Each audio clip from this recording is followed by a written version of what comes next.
Hi, I'm Yvonne Mbanefo. Welcome to another one of my bite-sized Igbo language lessons. Today's lesson is called Nhọpụta Onye Isi Ala, Presidential Elections. The words we're going to learn today are Nhọpụta, elections, Ugbua, now, Onye ọbụla, everybody, binye aka, vote, Onye isi ala, president. Now for the lesson. A na-eme nhọpụta ọchịchị n'obodo America ugbu a.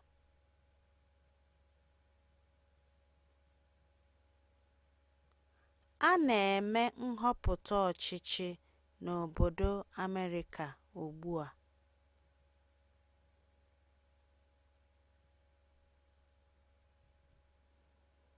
Onye isi ala Barack Obama chọrọ ịrụcha ọrụ o bidoro.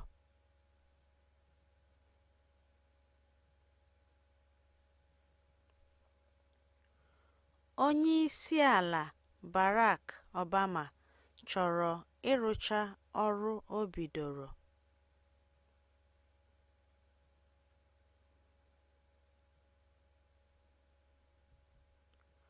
Ọ chọrọ ka onye ọbụla binyere ya aka.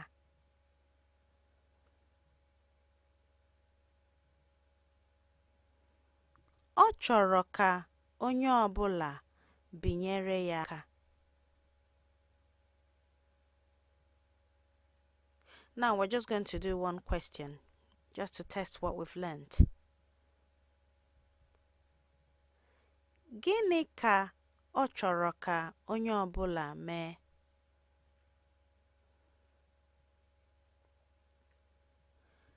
Gịnị ka ọ chọrọ ka onye ọbụla mee?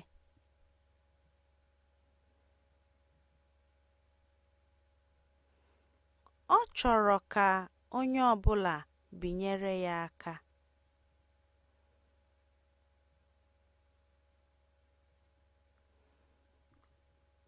Ọ chọrọ ka onye ọbụla binyere ya aka. The words we've learned today are Nhọpụta, elections, Ugbua, now, Onye ọbụla, everybody, binye aka, vote, Onye isi ala, president. We've come to the end of today's lesson. Don't forget to play this video as many times as possible, practicing the sentences out loud. By repeating the sentences, you will learn how to speak Igbo quickly. You can also practice in front of a mirror, and don't worry, nobody will laugh at you. I'm Yvonne Mbanefo, and this is another one of my bite-sized Igbo lessons. For more lessons, visit my website at www.learnibonow.com.